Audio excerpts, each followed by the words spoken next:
الحمد لله رب العالمين، والصلاة والسلام على سيد الأنبياء والمرسلين وعلى آله وصحبه أجمعين، أما بعد، فأعوذ بالله من الشيطان الرجيم. بسم الله الرحمن الرحيم. إن الدين عند الله الإسلام. قال نبينا صلى الله تبارك وتعالى عليه وسلم: من تشبه بقوم فهو منهم. آمنت بالله صدق الله مولانا العظيم، وبلغنا رسوله النبي الأمين المختار الحنين الرؤوف الرحيم. نحن على ذلك لمن الشاهدين والشاكرين والذاكرين والقانتين والحامدين، والحمد لله رب العالمين. رہبر کائنات صلی اللہ تبارک و تعالی علیہ وسلم کی بارگاہ ناز میں اپنی غلامی کا ثبوت پیش کرتے ہوئے ادب و احترام کے ساتھ درود و سلام کا نذرانہ محبت پیش کریں، جی لگا کر کے درود پاک پڑھیں. اللہم صلی علی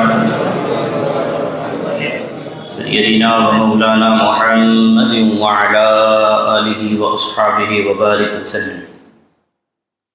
صلاة و سلام علیک یا سیدی یا رسول اللہ صلی اللہ تعالی علیہ وسلم. عزیزان اہل سنت، اللہ تبارک و تعالی قرآن مقدس میں ارشاد فرماتا ہے: ان الدین عند اللہ الاسلام. بے شک دین اللہ کی بارگاہ میں صرف اسلام ہے. ومن یبتغی غیر الاسلام دینا فلن یقبل منہ. اللہ نے فرمایا کہ جو اسلام کے علاوہ کوئی دوسرا دین چاہے تلاش کرے تو اللہ کی بارگاہ میں اس کا وہ دین قبول نہیں کیا جائے گا. اور اگر کر لیا اسلام کو چھوڑ کر کے کوئی دوسرا دین اختیار، اللہ فرماتا ہے کہ ایسا انسان نقصان اٹھانے والوں میں سے، گھاٹے اٹھانے والوں میں سے ہوگا. حضرات گرامی، اللہ تبارک و تعالی اور اس کے رسول اعظم صلی اللہ تبارک و تعالی علیہ وسلم کا کروڑا کروڑ شکر ہے، احسان ہے کہ اللہ تبارک و تعالی نے اپنے حبیب کریم کے صدقے میں ہمیں مسلمان بنایا، اسلام جیسی لازوال دولت عطا فرمائی. یہ بات میں نے کئی مرتبہ عرض کی ہے کہ کارخانہ قدرت میں اللہ تبارک و تعالیٰ کے یہاں بہترین ترین نعمت تھی، وہ اللہ نے ہمیں عطا فرمائی. سب سے بہترین نعمت رب قدیر کے یہاں جو تھی وہ اللہ نے مجھے اور آپ کو عطا فرمائی. اسلام جیسی لازوال دولت، اسلام جیسی عظیم نعمت، اسلام جیسا عظیم تحفہ اللہ نے مجھے اور آپ کو بن مانگے عطا فرمایا ہے. حضرات گرامی وقار، اسلام ہی وہ مقدس پوتر مذہب ہے جس نے اپنے ماننے والوں کو پیدا ہونے سے لے کر مرنے تک، بلکہ مرنے کے بعد تک کی تمام تر تعلیمات اگر آپ کو کسی دھرم، کسی مذہب میں ملیں گی تو صرف اور صرف اسلام ہے. ہر اٹھنے والا قدم ہونا کیسا چاہیے، یہ اسلام کی تعلیمات میں موجود ہے.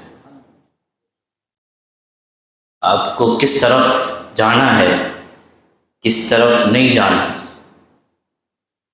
اگر آپ اس کو انگلش میں کہیں تو ڈو اینڈ ڈونٹس اسلام نے کلیئر فرما دی ہے، یہ کرو یہ مت کرو، ان کو کرنا ہے ان کو نہیں کرنا۔ اتنی صاف ستھری تعلیم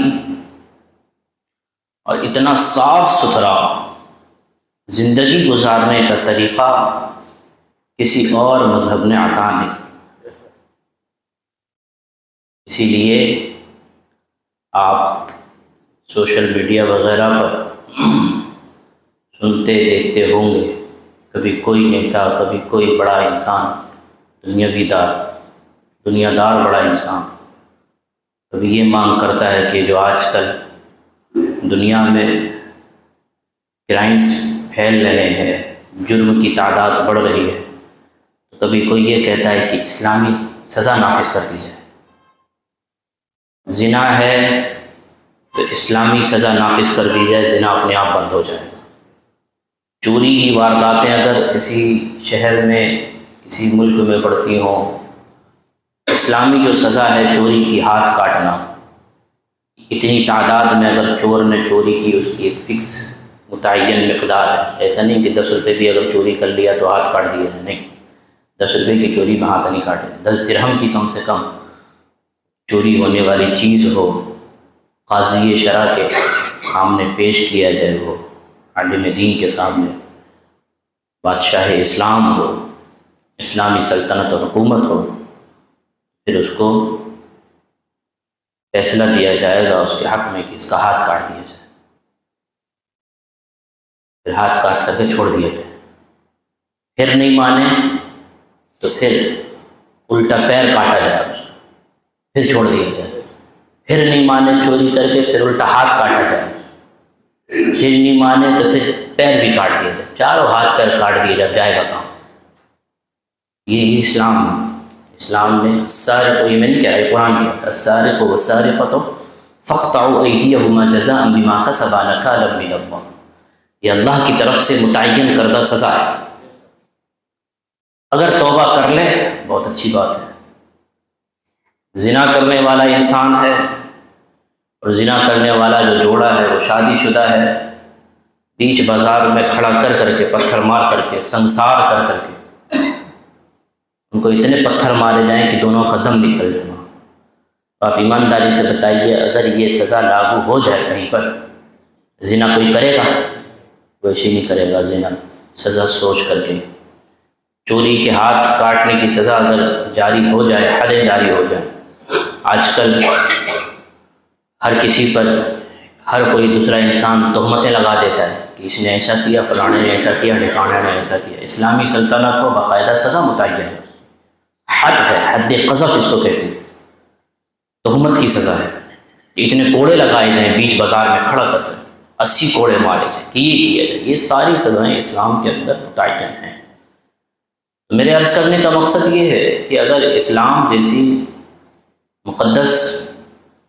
جیسے مقدس دین کو دیکھا جائے تو اسلام نے اور صاحب اسلام نے اپنے ماننے والوں کی ہر موڑ پر رہنمائی عطا فرمائی، اور اس سے بہتر زندگی گزارنے کا طریقہ، زندگی گزارنے کے لیے نمونہ عمل، آئیڈیل کیا ہونا چاہیے، دستور حیات کیا ہونا چاہیے، زندگی گزارنے کے طور طریقے کیا ہونا چاہیے، سونا، اٹھنا، بیٹھنا، چلنا، پھرنا، بات چیت کرنا، گفتگو کرنا، کسی سے لین دین کرنا، خرید و فروخت کرنا، کھانا پینا، زندگی کا کوئی ایسا شعبہ دکھائیے جس شعبے کے اندر اسلام نے اپنے ماننے والوں کی رہنمائی نہ فرمائی۔ ہر حد ہو گئی ہے کہ اسلام نے اپنے ماننے والوں کو پیشاب کرنے کا طریقہ بھی بتایا کہ اس طریقے سے کرو گے تو دنیا فائدہ بھی ہوگا اور آخرت کا بھی فائدہ ہوگا۔ یہ تو ایک آخری لمٹ ہے، پیشاب کرنے کا طریقہ کیا ہونا چاہیے، پھر اس کے بعد پیشاب اگر کر لیا تو اس کے صاف کرنے کا طریقہ کیا ہے۔ ہم تو شاید یہ سمجھتے ہیں کہ شاید پانی ڈال لیا ہو گیا، بلکہ اس کے بہت سارے طریقے، سنت طریقے کے مطابق اگر آپ عمل کریں، اور اگر پانی موجود نہ ہو تو ڈھیلے اگر استعمال کیے جائیں، پتھر اگر استعمال کیے جائیں، مٹی والے ڈھیلے وہ استعمال کیے تو ان کا لینے کا طریقہ کیا ہے یہ بھی اسلام نے بتایا۔ لینے کا طریقہ کیا ہے؟ اب اگر آپ کتابیں پڑھیں تو آپ کو پتہ لگے گا کہ باقاعدہ خانہ کرنے کے بعد انگلیوں کو کس طریقے سے استعمال کیا جائے یہ تک بھی اسلام نے تعلیم عطا فرمائی، یہ تعلیم اسلام نے عطا فرمائی۔ اور مجھے حیرت ہوئی کہ جب میں نے ایک انگریز کا ایک بیان پڑھ رہا تھا تو اس نے اسلام سے جوڑ کر کے نہیں بلکہ اس نے اپنی ریسرچ کی، اور اس میں اردو بیان تھا اس کا، مطلب کسی نے ٹرانسلیٹ کیا ہوگا، میں پڑھ رہا تھا تو اس نے ریسرچ میں کہا، اور سیم جو طریقہ 1400 سال پہلے میرے اور آپ کے آقا نے، اگر آپ کی زبان میں کہوں تو دھلنے کا جو طریقہ میرے اور آپ کے آقا نے 1400 سال پہلے عطا فرمایا ہے وہ طریقہ آج سائنس مانتی۔ سمجھ رہی ہوں؟ اس نے اس کے بہت سارے فائدے بیان کیے باقاعدہ۔ اب آپ کو عجیب سا لگے گا نا، کیوں عجیب سا لگے گا؟ کیونکہ آپ اسلام کے قریب آئے نہیں، اسلام کی تعلیم آپ نے سیکھی نہیں۔ باقاعدہ اسلام نے کہا ہے کہ جب دھلنے کا ٹائم ہو تو 3 انگلیاں اوپر ہو، بیچ والی انگلی تھوڑی سی اوپر ہو تاکہ پورا ہاتھ گندا نہ ہو، پورے ہاتھ پر گندگی نہ لگے۔ یہ سب تعلیمات اسلام نے عطا فرمائی ہیں حضرات گرامی وقار۔ لیکن افسوس تو یہ ہے نا کہ ہمارا جیسا مولوی بیان اس قوم کے سامنے کرتا ہے جس قوم کو سوئی صحیح سے الحمد شریف بھی نہیں آتی۔ افسوس تو یہ اس بات کا ہے، افسوس اس بات کا ہے کہ جو قرآن ہماری تعلیم کے لیے، ہماری رہنمائی کے لیے، قوم مسلم کے لیے ہدایت کا مینارہ بن کر کے آیا تھا، روشنی کا سرچشمہ بن کر کے آیا تھا، آج ہم نے اس کی تعلیم کو چھوڑ دیا، غیروں نے اس پر ریسرچ کر کے نوبل پرائز آج لے رہے ہیں قرآن پر ریسرچ کر کے۔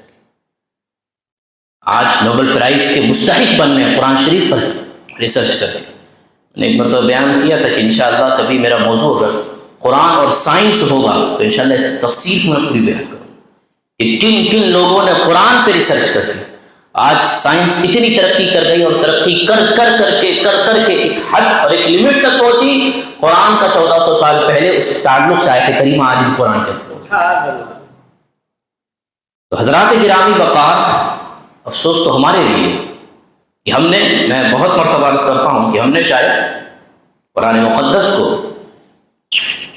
یہ والی کتاب سمجھا ہوا ہے، چومے چاٹے والی کتاب سمجھا ہوا ہے، چوم لیا برکت حاصل ہو گئی، بس بات ختم۔ تھوڑا اور آگے اسٹیپ پڑا، پپا مر گئے، چچا مر گئے تو قرآن خوانی کروا دی، بس بات ختم۔ اور اگر حد بڑھ گئی تو پھر طلاق ہو گئی ہے تو قسم کھانے کے لیے قرآن۔ یہ 3-4 چیزوں کے علاوہ ہم نے قرآن شریف کو سمجھا ہی، یہ افسوس کا مقام۔ حضرات گرامی، بہت عجیب سی بات ہے کہ جو ایک مسلمان 5 ٹائم کی نماز پڑھتا ہے، نماز کو کیا بتایا گیا کہ اپنے رب سے بات چیت کرنے کا ایک اہم ذریعہ ہے۔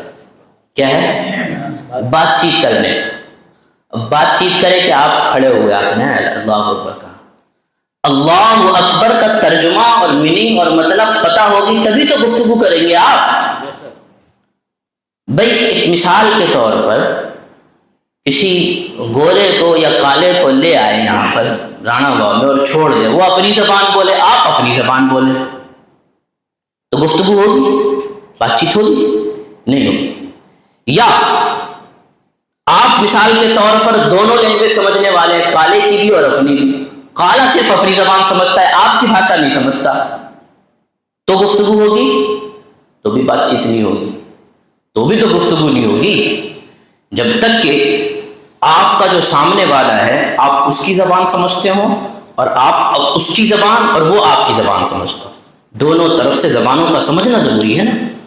اور اگر چند جملے رٹ لیے آپ نے اور اس کے سامنے بول رہے ہیں، وہ پوچھ رہا ہے آپ کو پوربندر جانے کا، آپ بول رہے ہیں احمد آباد کا راستہ، تو پھر کیا ہوگا؟ تھوڑی دیر تک تو گفتگو چلے گی، لیکن یا تو وہ اپنا سر پیٹے گا یا آپ کا سر پیٹ دے گا، یہ حالت ہوگی بات چیت کرنے۔ جب راز و نیاز کی باتیں نماز کے اندر بتائی گئی ہیں کہ ایک بندہ جب اپنے رب کے سامنے کھڑا ہوتا ہے، سب سے بڑے بادشاہ کی بارگاہ میں حاضر ہو گیا ایک بندہ، کس بات کے لیے؟ اپنے رب سے گفتگو کرنے کے لیے۔ آپ نے کھڑے ہو کر کے نیت باندھی، کہا سبحانک اللہم، ترجمہ آپ کو پتا نہیں، رٹ لیا آپ نے، وبحمدک، ترجمہ آپ کو پتا نہیں، وَتَبَارَكَ اسْمُكَ ترجمہ آپ کو پتہ نہیں، وَتَعَالَى جَدُّكَ وَلَا إِلَٰهَ غَيْرُكَ ترجمہ آپ کو پتہ نہیں. بات کس چیز کی کر رہے ہیں آپ؟ اپنے رب سے گفتگو کیا کر رہے ہیں آپ؟ جو آپ الفاظ بول رہے ہیں وہ الفاظ آپ کو خود نہیں پتہ ہے. کبھی کبھی ایسا ہوتا بھی ہے نا، آپ ودیش یا لوگ آتے جاتے جو لوگ ہیں زبان نہیں پتہ ہوتی ہے تو کچھ لوگ کیا ہے غلط غلط الفاظ بھی سکھا دیتے ہیں، گالیاں بھی سکھا دیتے ہیں، آپ کو نہیں پتہ ہو اس کا مطلب کیا ہے. تو بہت سارے لوگ جو ہے، مزے کی بات، ہمارے دارالعلوم میں جب ہم پڑھتے تھے اس ٹائم پہ ہمارے دارالعلوم کے اندر، دارالعلوم غوث اعظم پوربندر میں، یہ باقاعدہ قانون تھا کہ صرف عربی میں گفتگو کرنا ہے، صرف عربی میں. اور اگر ایک آدھ سینٹنس سن لیا تو باقاعدہ 1 روپیہ کٹتا تھا، ایک جملے کا، ایک سینٹنس کا 1 روپیہ اردو کا.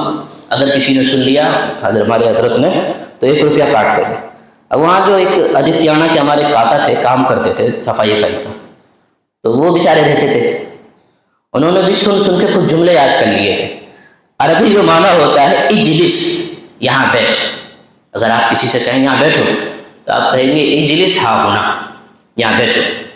سٹ ہیئر، انگلش میں سٹ، یہاں بیٹھو. ان کو کسی نے سکھا دیا اجلس نہیں ابلیس، اور انہوں نے سیدھا جا کر کے پرنسپل صاحب سے کہا حضرت آج ایک لفظ سیکھ آیا ہوں، کیا؟ ابلیس. تو اب کیا ہوا؟ جب آپ کا ترجمہ ایک کا ادھر پتہ نہیں ہوا تو آپ نے بچوں نے تو کیا، مدرسے کے بچوں یا اسکول کے بچوں، بچے تو بچے ہوتے ہیں، لڑکے تو لڑکے ہی ہوتے ہیں، پڑھنے والے. مدرسے کے بچوں سے تو شیطان بھی پناہ مانگتا ہے. مدرسے کے بچے اتنے سیدھے ہوتے ہیں کہ جس سے شیطان بھی پناہ مانگتا ہے. الحمدللہ، ہاں ماشاء اللہ. بہرحال حضرات گرامی وقار، تو عرض کرنے کا یہ مدعا میرا یہ ہے، مقصد یہ ہے کہ جب آپ نماز پڑھنے کھڑے ہوئے، تعلیم آپ کو یہ دی گئی ہے ہمیں اور آپ کو کہ جب نماز پڑھنے بندہ مومن کھڑا ہوتا ہے تو وہ اپنے رب سے گفتگو کرتا ہوتا ہے، اپنے رب سے ہم کلام ہوتا ہے. سبحانک اللہم، اے میرے رب تیرے لیے تمام تر پاکیاں ہیں، وبحمدک، تمام تر تعریفیں اے پروردگار تیرے لیے ہیں، وتبارک اسمک، تیرا نام بلند و بالا ہے، تجھے ہی بزرگی ہے، تیرے سوا کوئی عبادت کے لائق نہیں ہے. رکوع میں گئے سبحان ربی العظیم، اے میرے رب تو ہی سب سے بڑی تعریف والا ہے. یہ جب ترجمہ پتہ ہوگا، مطلب معنی پتہ ہوگا، تبھی تو آپ کہیں گے نا. تو پھر ہوتا کیا ہے کہ نماز کے تعلق سے جو باتیں آئیں کہ نماز پڑھو گے اس کا یہ فائدہ، اور نماز اپنے پڑھنے والے کو برائی سے روکتی ہے، بے حیائی کے باتوں سے منع کرتی ہے، یہ سب باتیں. لیکن جب مطلب مقصد ہی پتہ نہیں ہے تو پھر آپ ہی جب ادھر سے نہیں پڑھے تو ادھر کا فیضان کیسے آئے؟ اس لیے حضرات گرامی وقار، اسلام نے ہمیں تمام تر تعلیمات عطا فرمائی. یہ تو بات میری وہاں سے شروع ہوئی کہ ہمارا جیسا مولوی بیان اس قوم کے سامنے کرتا ہے افسوس کے ساتھ، اس قوم کو اپنی نماز کا مطلب بھی نہیں پتا، قرآن شریف تو بہت دور کی بات ہے. بہرحال حضرات، جو میرے عرض کرنے کا مقصد ہے وہ یہ کہ اسلام نے تمام تر تعلیمات عطا فرمائی ہیں. تو جب تمام تر زندگی کے مقاصد، زندگی گزارنے کے طریقے اور تمام تر بہترین اور خاص انعامات اور تمام تر دنیا کی اور آخرت کے تمام تر انعامات جب اللہ نے مجھے اور آپ کو عطا فرمائے ہیں تو پھر دوسروں کی طرف جھانکنے کی ہمیں ضرورت کیوں پیش آتی ہے؟ یہ ایک پوری تقریر کا مقصد آج کا میرا یہ تھا کہ جب اسلام نے ہمیں سب کچھ دیا ہے تو پھر غیروں کے تہوار میں ہمیں کیوں مزہ آتا ہے؟ ابھی چل رہی ہے دیوالی، جہاں پہ بیان ہو رہا ہے، جہاں پہ آپ کی جمعہ مسجد ہے، جمعہ مسجد کے آس پڑوس میں غیر مسلم رہتے ہیں. ادھر بھی چلے جاؤ تب بھی نہیں، ادھر چلے جاؤ تب بھی نہیں. اور ایک ہفتے سے آپ کو پٹاخوں کی آواز نہیں آ رہی. کیوں آ رہی ہے؟ جن کے تہوار تھے ان کے تو 2 دن سے آئی ہے، جن کا تہوار ہے ان کے علاقوں سے 2 دن سے آواز آ رہی ہے، اور آپ کے یہاں سے کب سے آواز آ رہی ہے؟ 1 ہفتے سے. پھر آپ میں بہت صاف ستھرے طور پر آپ سے عرض کرتا ہوں، پھر آپ کیوں روتے ہو کہ مزار پر بلڈوزر چل رہے ہیں؟ آپ کو کس منہ سے یہ کہنے کا حق ہے کہ مسجدیں گرائی جا رہی ہیں؟ کس منہ سے آپ یہ کہہ سکتے ہو کہ فلانی جگہ پر یہ ظلم ہو رہا ہے؟ پچھلے سال ہمارے پاس ایک ویڈیو واقعیر کا آیا تھا، پٹاخوں کا وہ جو ریل ہوتی ہے وہ پورا ایک جھبلا بھر کے انہوں نے ویڈیو بنایا تھا، قرآن کی آیتیں لکھی ہوئی تھی اس کے اندر۔ اللہ نہیں، آپ اگلی بات سنیے، یہ تو واقعیر کا تھا، اس سال ہمیں اپنے علاقے سے یہ بات سننے میں آئی۔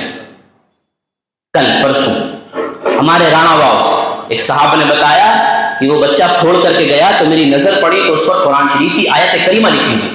اب آپ کو مرنے کا مقام نہیں ہے، پھوڑ کون رہا ہے، ڈوبنے کا مقام نہیں ہے، چلو بھر پیشاب میں ڈوب مرنے کا مقام ہے یار۔ قرآن کی بے حرمتی ہو رہی ہے، حدیث مبارکہ کی آپ کے ہاتھوں کے ذریعے بے حرمتی ہو رہی ہے، پھر آپ روتے اپنے آپ کے لیے ہو۔ یہ تو شکر مناؤ کہ اللہ کا عذاب نہیں آ رہا، یہ حضور کا صدقہ ہے، حضور کے صحابہ و اہل بیت کا صدقہ ہے کہ عذاب نازل نہیں ہو رہا۔ یہ شکر منانے کا مقام ہے کہ اللہ عذاب نہیں بھیج رہا، ورنہ جو حرکتیں ہیں نا ہماری، جو حالتیں ہیں ہماری، یہ ہم واقعیت کی بات تو کیوں کریں، ہم اپنے علاقے کی بات کریں۔ آپ کو کس نے کہا تھا وہ خرید کے لانے کے لیے، یا کس نے کہا تھا بچوں کو دلانے کے لیے؟ آپ کا خود کا پیسہ برباد، کون سا ثواب کا کام کیا آپ نے؟ بچے کو دلایا، بچہ رو رہا تھا، اچھا جی بچہ ابھی AK-47 کے لیے روئے تو کیا کرو گے؟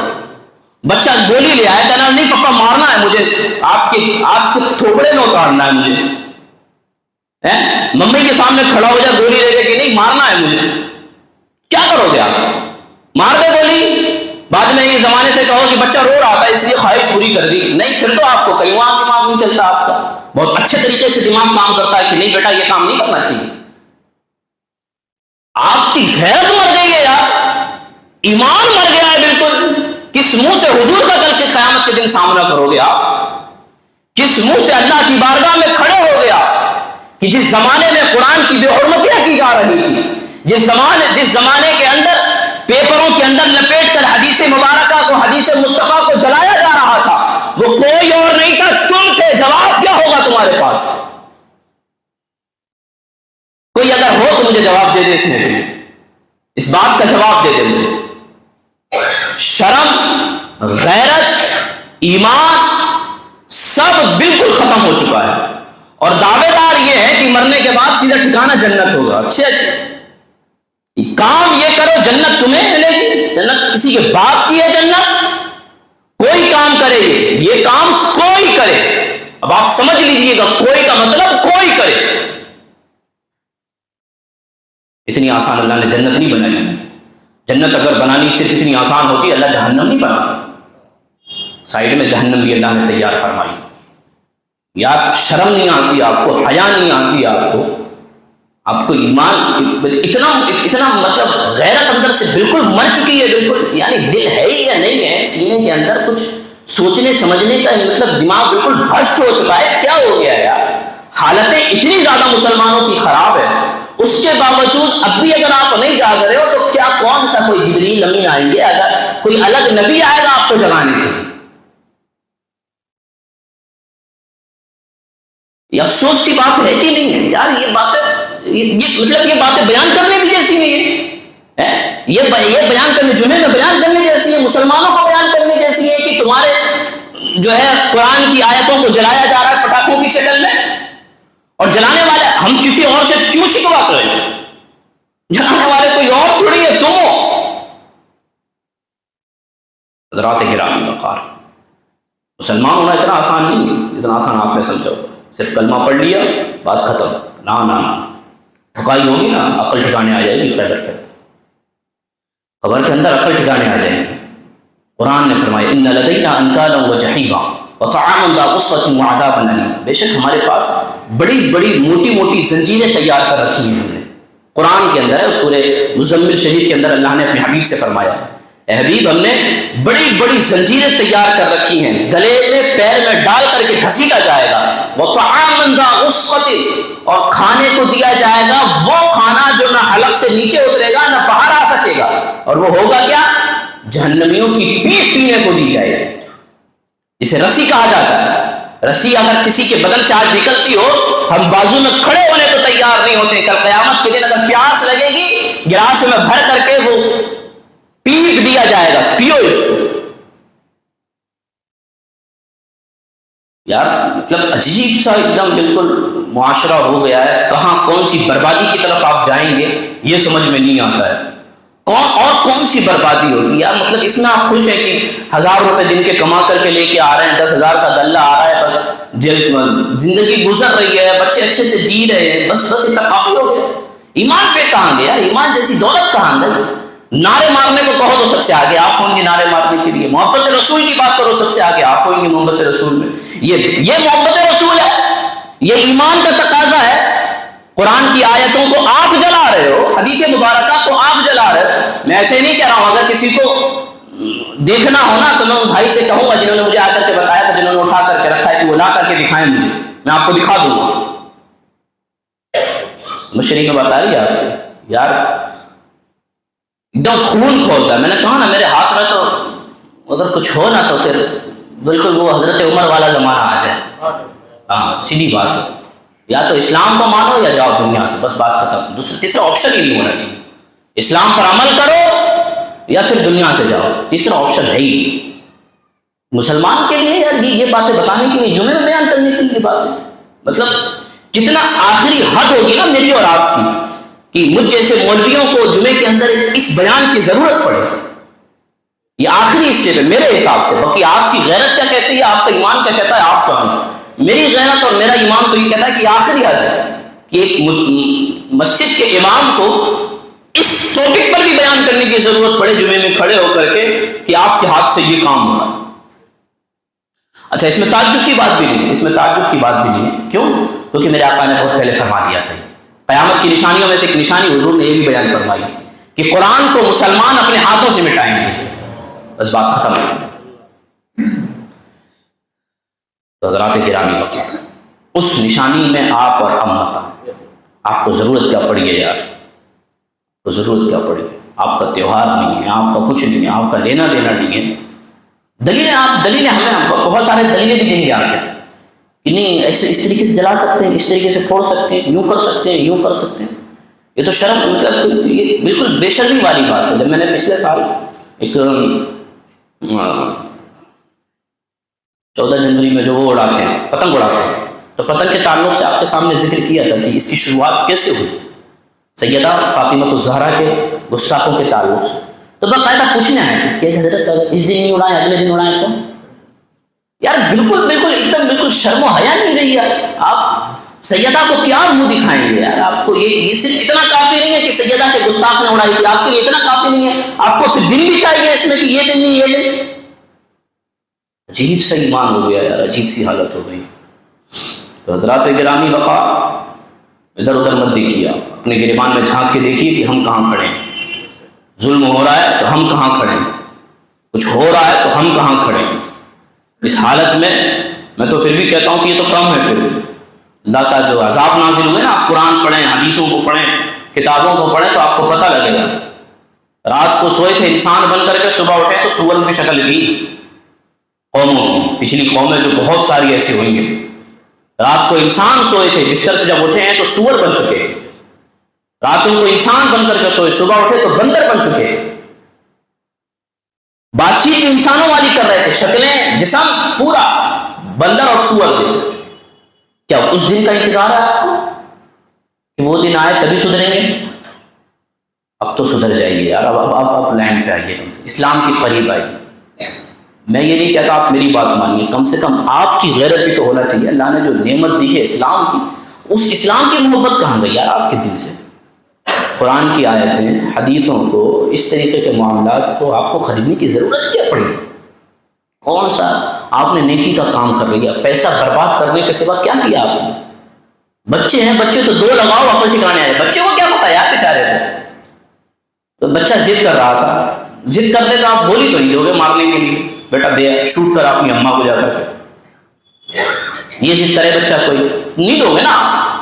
تو اسلام کو برباد کرنے کے لیے، اسلام کی قرآن کی آیتوں کو جلانے کے لیے آپ کے پاس